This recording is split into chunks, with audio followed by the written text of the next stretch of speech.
Bonjour à toutes et à tous, c'est Hermès, j'espère que vous allez bien, j'espère que vous avez apprécié le live d'hier si vous l'avez loupé, directement disponible sur la chaîne YouTube des rois du Bitcoin, n'hésitez pas à aller en profiter. On va parler d'un top 5 cryptos qui m'ont été demandés pour la plupart d'entre elles, mais aussi celles qui peuvent potentiellement exploser sur un prochain cycle haussier lorsque l'ensemble des planètes seront alignées à la hausse, puisqu'actuellement les planètes sont plutôt alignées malheureusement vers la baisse. On en parle maintenant. Avant de commencer, je vous invite toujours à rejoindre le Discord des rois du marché. Vous trouverez le lien dans la description dans l'onglet documentation. Vous y trouverez une stratégie qui s'appelle la stratégie 4 rois. N'hésitez pas à l'utiliser, vous en imprégnez, vous en inspirez pour vous aussi trouver votre propre style d'investissement. Je suis plutôt investisseur, moyen long terme, voire très long terme. Et j'utilise la stratégie, que ce soit sur les marchés cryptographiques ou sur les marchés plutôt traditionnels. Beaucoup de news qui continuent à tomber par rapport à ce drama vis-à-vis de FTX. Ça ne m'en finit plus. C'est des choses qui sont de plus en plus folles en fait à lire par rapport à des achats avec des actifs financiers des utilisateurs pour acheter des baraques à 40 millions de dollars.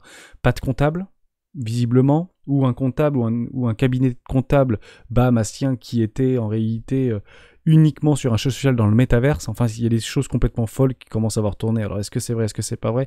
J'espère que dans les prochaines semaines, prochains mois, on pourra faire l'intégralité de la lumière sur cette affaire qui semble ne pas, bien évidemment, être terminée. On sera extrêmement patient et vous serez ici, si vous voulez en discuter avec nous, directement sur l'onglet FTX News pour éventuellement partager vos dernières trouvailles. Merci pour ça. On parle Bitcoin, mais sans pour autant s'attarder. La seule chose que je vais vous proposer sur Bitcoin, c'est de mettre deux alertes. Et s'il n'y a rien qui bouge, eh ben il n'y a rien qui bouge. Vous avez ici une alerte, 19 156 $. Vous mettez hop sur TradingView, ajoutez une alerte, c'est formidable. Si ça bouge, à ce moment-là, on s'y intéresse. On dresse en bas, ici par rapport à cette clôture de bougie, on met également une alerte et on peut maintenant couper les écrans. Ni plus, ni moins. Tant que ça ne bouge pas, on décroche et personnellement, je vais décrocher les écrans. Mes alertes sont posées, je peux maintenant couper. Mais avant ça, pas plus de choses à dire sur le Bitcoin. On a fait un très gros live là et duré plus d'1 heure. J'espère que pour le coup ça vous a plu et on en fera bien évidemment dans ce sens-là dans les prochains, tous les vendredis à 12h30. On va parler de 5 cryptoactifs. La première cryptoactif qui pourrait potentiellement exploser sur un prochain cycle haussier. On en parle de plus en plus sur les réseaux sociaux et ça continue à maintenir ses pressions low, c'est Flux. Flux, je vous rappelle ce que c'est très rapidement.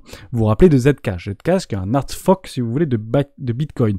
Et Flux est un hard fork de Zcash. Donc c'est un hard fork de l'hard fork, toujours basé sur le fichier source, si vous voulez, de Bitcoin. Proof of Work, Layer 1, etc. Ce qui est intéressant avec Flux, c'est que c'est multilangage. C'est relativement rare et ils bossent beaucoup là-dessus pour pouvoir intégrer un maximum d'applications directement liées de près ou de loin au Web.3. C'est ultra décentralisé et les nodes sont très peu chères. Et c'est typiquement le genre d'outils ou le genre de blockchain qui peuvent complètement, littéralement exploser lors du prochain cycle. On est dans des périodes de réaccumulation, on le sait. C'est tout petit, c'est 300 millions de market cap, Flux jusqu'à preuve du contraire. On peut potentiellement aller le vérifier juste ici sur CoinMarketCap, même si c'est pas forcément vrai, puisqu'on sait qu'il y a pas mal de petits, souvent c'est vrai, 200 millions de market cap par rapport à Flux. C'est typiquement le genre de trucs qui peuvent vous proposer, derrière, dans un renouveau de cycle haussier, des x10, x20, x50. C'est clairement le type de candidat qu'il faut regarder. Alors oui, la concurrence est rude. Oui, la concurrence a de l'avance. Mais comment on dit ça? Architecturalement parlant, exactement, partez du principe qu'ils peuvent aussi avoir des choses qui sont beaucoup plus puissantes vis-à-vis du trilemme des blockchains par rapport à Polkadot, par rapport à Atom Cosmos, par rapport à Ethereum, par rapport à d'autres comme vous pouvez bien sûr l'imaginer. Il faut vraiment regarder ces idées, ces concepts d'infrastructure qui sont un tout petit peu différentes, d'où les hard forks en réalité qui sont ici même proposés. Donc on tient les pressions en lot, c'est plutôt propre à voir en réalité vis-à-vis de Flux. Est-ce qu'on peut initier ou pas un investissement là-dedans? Non. Par contre, on pourrait très bien investir sur un investissement là-dessus. Et c'est là en réalité que tout le secret y est. Ça peut faire ça pendant des années. Des mois et des mois entiers. Tant que vous n'avez pas la véritable structure, alors on aura peut-être des structures là-dedans, pour être sûr d'acheter pour le coup moins cher. Mais au même titre que CSPR, je n'ai pas peur d'acheter plus haut, voire le roi de pique pour me donner en fait le signal complètement haussier. Si on vient en fait à manger cette linkline d'un potentiel W-weekly, voire mensuel, votre signal à 1,40$, vous l'aurez ici. Et c'est pas si cher que ça, au niveau d'1,40$. On rappelle qu'ici c'est une market cap de 200 millions. Donc si ça vaut le coup, si réellement il y a des projets, des applications derrière, je ne serais pas surpris de l'avoir à 3 milliards si vous voulez. Donc 200 millions à 3 milliards x 15, tout simplement. Donc c'est un très bon candidat, complètement survendu jusqu'à preuve du contraire. L'OBV reste complètement croissant.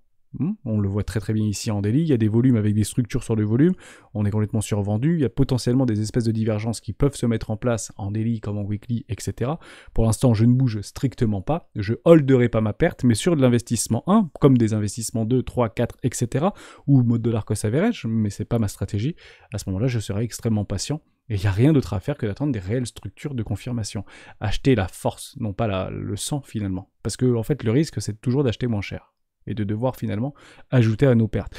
Mais Flux est pour moi un excellent candidat, on m'en avait beaucoup parlé, je sais qu'il y a pas mal de membres du Discord qui le minent directement, vous avez beaucoup de vidéos à ce sujet-là sur internet, je vous invite à aller faire un petit tour si potentiellement ça vous intéresse. Pour moi, il aura un investissement 1 sans aucun problème. Mana, c'est exactement la même chose. Mana très résilient. Mana, c'est clairement le token, si vous voulez, du Web.3 par excellence. Un Decentraland, Mana Decentraland, on y fait tout et on y fera tout dans ce truc-là. Donc, en fait, si vous comparez aujourd'hui Mana, vous pouvez directement le comparer au métaverse de Facebook, avec des grands guillemets bien évidemment, sauf qu'on n'a pas injecté 13 milliards de dollars dans Decentraland, pour le coup. Et ça reste une toute petite cap, hein, Decentraland. Enfin, aujourd'hui, c'est une petite cap. C'est 1 milliard, me semble-t-il, Mana de Decentraland. Il aura mon investissement, ça fait longtemps que je voulais éventuellement m'y positionner, je suis quelqu'un de très très patient, et donc il aura donc mon investissement 1 sans aucun problème quand il y aura une structure de marché, et j'attendrai bien sûr ces structures de marché. On a cassé des points de contrôle, on arrive sur des imbalances complètement logiques ici, on arrive dans le dur du dur, on peut bien sûr continuer à se déprécier, l'OBV est complètement croissant, on est complètement dans une absurdité de survente ici jusqu'à preuve du contraire, vous avez des divergences qui sont en train de se mettre en place, vous les voyez comme moi, ici ça monte, là-bas ça baisse, en weekly je pense qu'on verra assez similairement la même chose. Hop, juste là. On l'a pas, non, c'est relativement baissé. Il n'y a pas de divergence en tout cas mais en cours, mais on pourrait potentiellement les attendre. Soyons prêts, ayons le temps. Puisque nous, en fait, ce qui nous intéresse, si on peut pas s'en cacher, c'est ce type de choses. Mais pour avoir ce type de choses, il faut ce type de choses. Plus la consolidation est longue, plus la résolution est puissante. Plus la consolidation est longue, plus la résolution sera donc puissante. Il faut du temps pour construire, il faut du temps pour réaccumuler. C'est très très important. Parce que acheter all-in là-dedans, c'est tout simplement se faire piéger. Donc on achète la force, des structures, de la réaccumulation et des résolutions. Tout simplement. Et là, ça devient du bon sens. De pas se précipiter dans le sang ou d'aller chercher des poches de liquidité ou des choses comme ça, puisque en réalité, la seule chose qu'on peut éventuellement attendre, c'est d'acheter moins cher. On peut passer ici en logarithmique, vous avez en fait des poches, on peut même tomber jusqu'ici sans remettre en cause, entre guillemets, le fondement même de Mana Decentraland sur les 0,05 centimes de dollar. Donc ça fait peur ce que je suis en train de vous dire, mais c'est clairement la réalité. Attendez des vraies structures et des vraies confirmations de marché. Quand vous les avez, elles font pas semblant pour le coup. Hein. Ça part relativement fort et ça fait des jolies poussées haussières. Hein. Vous avez des structures ici, petit W weekly, on vient faire la neckline W weekly, on peut éventuellement acheter là-dedans, la structure est faite 700%. La structure est faite 700%. Tout simplement. Et ça peut être un excellent candidat pour les 2-3 prochaines années, s'il tend à perdurer, évidemment. Battle Infinity, IBAT, ça a fait beaucoup de hype, donc ça s'est un petit peu cassé la tronche hein, lors du listing. Mais bon, c'est pas très très grave, j'ai pas le... non, c'est pas ça du tout. IBAT USD, est-ce que j'ai quelque chose là? Alors je l'ai pas là parce que c'est pas listé, c'est que sur PancakeSwap je pense. IBAT. Coucou. Battle Infinity, alors je vais le trouver peut-être ici. IBAT. IBAT, c'est un tout petit projet, ça a été listé très récemment, mais il y a beaucoup d'énergie derrière, une très très belle communauté également, et c'est une toute petite cap. Je crois que c'est 20 millions de dollars 23 millions de dollars, 30% des tokens qui ont été libérés. Je vous donne ça à l'image de Cross the Edges. Alors c'est pas exactement la même chose, vous pouvez bien sûr le concevoir, mais j'aime beaucoup en fait ce type de projet qui peuvent éventuellement considérer d'avoir une communauté relativement solide. Bien sûr, généralement, on va les chercher. Hein, ceux qui sont très confiants, ceux qui sont dedans, généralement on va les chercher beaucoup plus bas que moins 50%, puisque ça a été listé à 0,04. Aujourd'hui on parle de 0,02, moins 50%. Je pense que ce n'est pas suffisant, mais sur des belles structures de marché, si ça continue à se dégrader, vous avez des gros volumes acheteurs ici, donc il y a de la hype qui commence à se générer ou s'auto-alimenter. Et quand la hype commence à s'auto-alimenter, c'est peut-être des occasions ou des opportunités sur ces structures de marché, ni plus ni moins. Et voilà, je l'ai vu passer quelque part, il y avait beaucoup de hype là-dessus, c'est sur la Binance Smart Chain, c'est sur aucun échangeur, le jour où c'est listé sur un très gros échangeur, why not, sans aucun problème. Mais clairement du play and earn, enfin du NFT, etc., e-sport, tout ce que vous voulez, play to earn. C'est intéressant, j'ai vu beaucoup de très belles vidéos sur ce projet-là. Ça peut être encore une fois un bon candidat, réellement à l'image de Axie Infinity. En fait, un Axie Infinity numéro 2, on va le voir arriver. On le saura qui va arriver. Enfin, on le saura pas forcément, mais il va arriver, le Axie Infinity numéro 2. Partez du principe que Axie Infinity, c'est encore le number one aujourd'hui de Play and Earn au niveau mondial. Ne nous y trompons pas, aujourd'hui on peut l'acheter pour 10$, mais techniquement c'est encore le Play and Earn le plus utilisé au monde, et le plus joué au monde, Axie Infinity. Faut pas le balayer d'un revers de manche. Partez du principe que beaucoup s'imprègnent du succès d'Infinity pour essayer de proposer leur propre Play and Earn, pour éventuellement, pas forcément le remplacer, mais éventuellement le surpasser. Et Axie Infinity, comme beaucoup, était dans des toutes petites timeframes initialement, précédemment, comme vous pouvez bien sûr l'imaginer. Donc je vous en parle parce que j'ai vu beaucoup de hype par rapport à ça, et donc s'il y a des membres du Discord qui l'ont vu passer, qui l'utilisent, qui jouent avec, je sais pas trop, pourquoi pas venir sur le Discord pour éventuellement venir l'échanger. C'est clairement à l'image de Crush the Edges. Pourquoi Crush the Edges? Je vous en parle, j'aime bien vous en parler.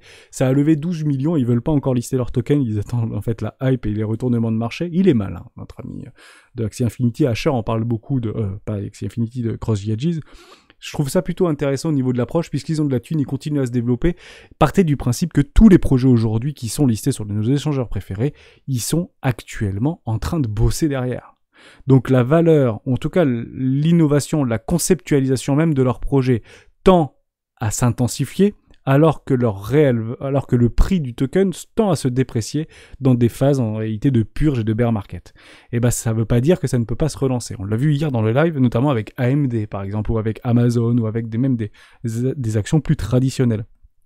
J'attends vraiment CTA pour voir comment il va réagir, et s'il le lance en pleine hype, est-ce que je mets un pion dedans? Je sais pas, parce que généralement j'ai horreur de faire les ICO, et j'ai horreur d'acheter post-introduction. Mais pour le coup, dans l'attente, s'il y en a qui sont sur Crush the Edges, honnêtement, il y a vraiment de la hype autour de ça, et il tend à se mondialiser. Aujourd'hui, en réalité, le cœur de Crush the Edges, c'est clairement en français, c'est francophone, mais ça tend en réalité à s'internationaliser, et je pense que ça peut être aussi un très bon candidat, un petit peu à l'image de Battle Infinity, ou d'autres, ou comme Illuvium, ou d'autres qui peuvent éventuellement, alors là plutôt carte à jouer, qui peuvent vraiment perdurer. Ce qui est intéressant, c'est qu'il y a une vraie histoire derrière, il y a un vrai scénario, il y a un vrai narratif, et peut-être que ça peut continuer à s'étoffer. Des films d'animation, des films, des choses comme ça, des séries, pas Netflix, on peut imaginer tout ce qu'on veut. La hype appelle la hype, comme vous pouvez bien sûr l'imaginer. On continue avec un petit token que j'apprécie beaucoup, je vous en avais parlé il y a très longtemps, c'est ING, NGCoin.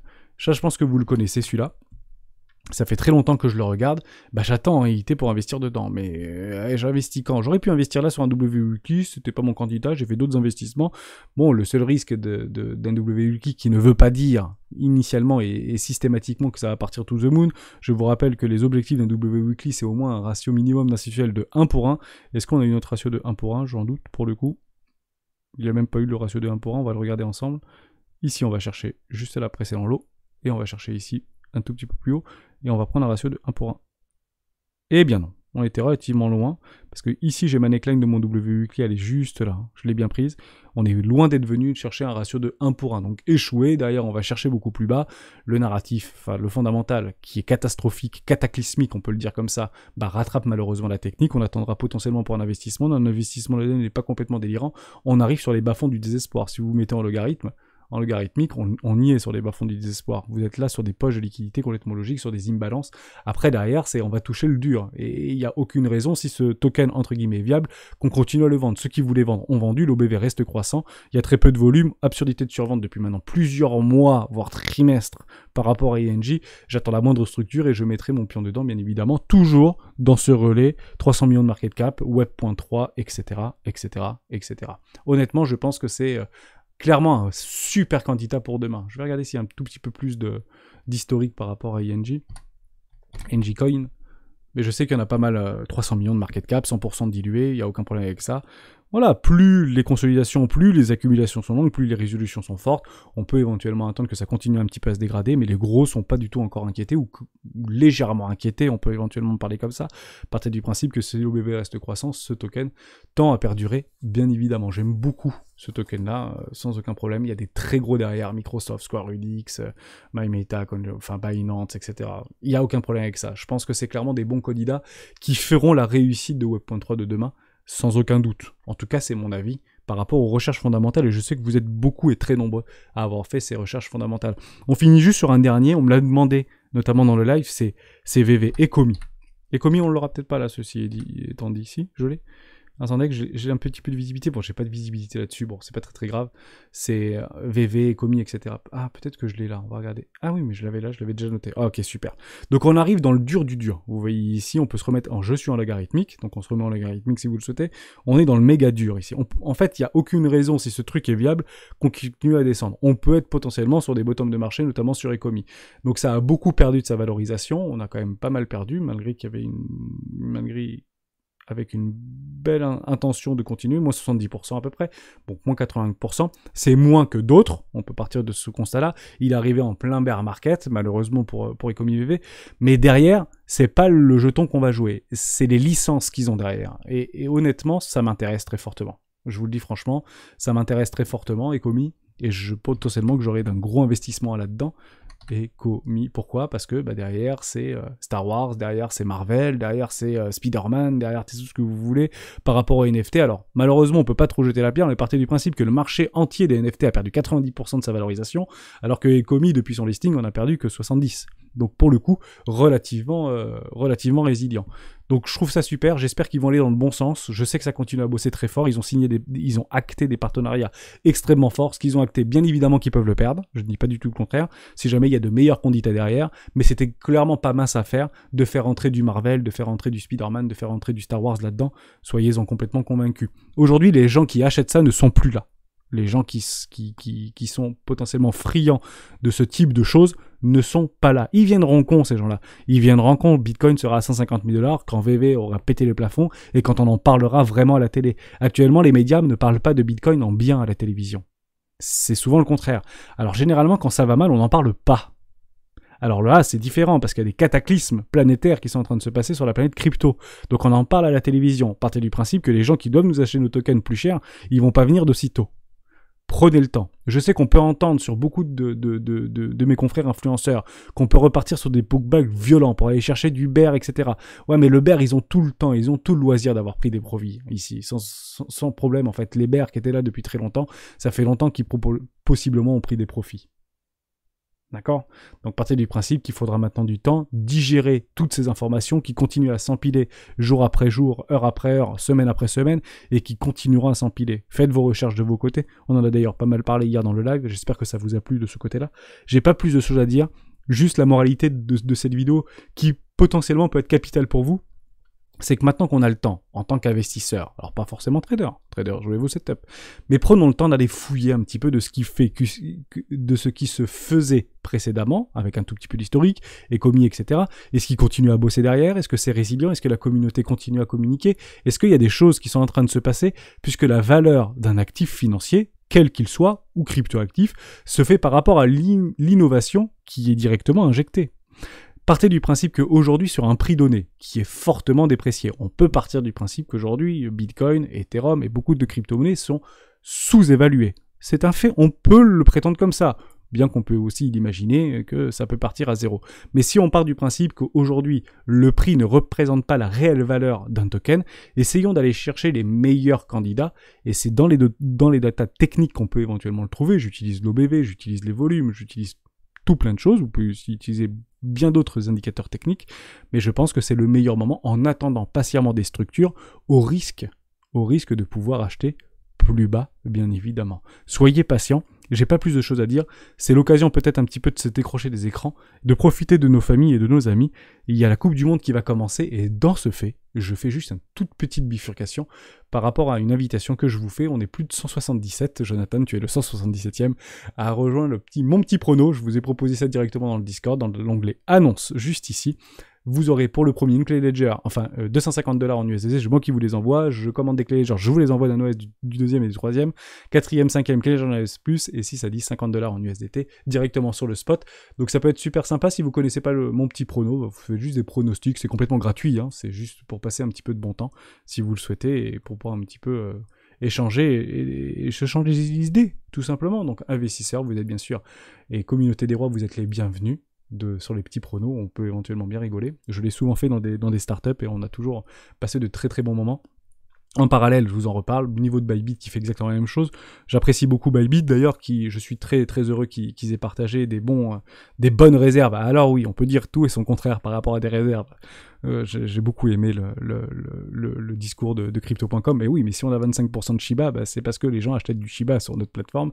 Ok, il n'y a pas de problème, mais il ne faut pas jeter la pierre aux gens qui achètent du Shiba. Hein. Vous savez, on rigolait bien de ceux qui ont acheté du Dogecoin. Ça a fait plusieurs millionnaires, Dogecoin, jusqu'à preuve du contraire. Donc, ça a fait plus de ruinés que millionnaires, mais il y a eu des millionnaires et on rigolait bien de Dogecoin à l'époque. Donc, aucun jugement de valeur par rapport au token. Si les gens pensent que Shiba peut éventuellement partir dans la lune, eh ben, il faut y aller.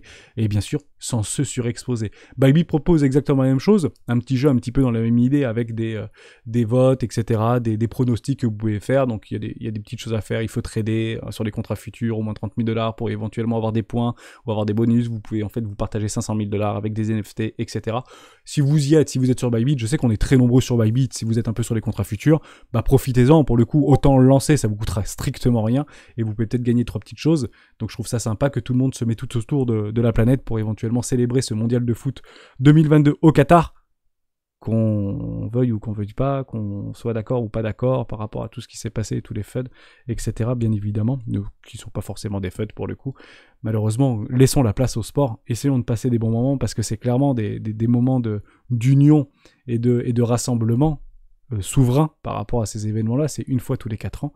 Donc j'aimerais éventuellement qu'on puisse passer des bons moments, bien que le marché crypto soit un petit peu dans la morosité actuellement. J'espère que ça vous donnera, en tout cas, à certains d'entre vous, des petits sourires. Toutes les nationalités sont les bienvenues. J'ai des Canadiens, on a des Américains, on a des Suisses, on a des Belges. Vous êtes tous les bienvenus et j'espère que vous en profiterez. Toujours pareil, si vous souhaitez en fait vous inscrire sur Bybit, plutôt résilient, Bybit en tout cas, vis-à-vis d'autres échangeurs peut-être un petit peu moins efficaces. Je me suis plus d'ailleurs, encore aujourd'hui, à aller regarder le nombre d'employés qu'il y a dans les différents échangeurs. Aujourd'hui, Coinbase, c'est 5000 employés. Binance, c'est à peu près 5000 employés. Ils avaient éventuellement annoncé d'en embaucher 2000. Aujourd'hui, Bybit, c'est à peu près 1000 employés. LinkedIn, hein, vous pouvez aller voir sur LinkedIn, c'est là. FTX, c'était 500 employés. Malheureusement, vous en avez d'autres et vous pouvez un petit peu chercher. Coinbase aussi, KuCoin aussi, je crois que c'est 800 employés ou un truc comme ça. Ça permet en fait de savoir s'il y a vraiment des gens derrière, si vraiment ça bosse derrière. Donc la meilleure façon d'aller voir, c'est d'aller faire un petit tour sur LinkedIn et regarder un petit peu au niveau des news qu'il y a directement au sein des salariés, parce que ça parle aussi beaucoup dans ce sens-là. Ça peut être aussi intéressant. Vous avez 15% sur les contrats futurs et ici 25 $, de bonus directement sur les contrats futurs. Si vous vous inscrivez, directement ici, s'inscrire à l'événement, les liens sont dans la description. Merci à tous et à tous d'avoir suivi cette vidéo jusqu'au bout. Je vous souhaite un excellent week-end et on se retrouve lundi dans une vidéo d'actualité. Ciao.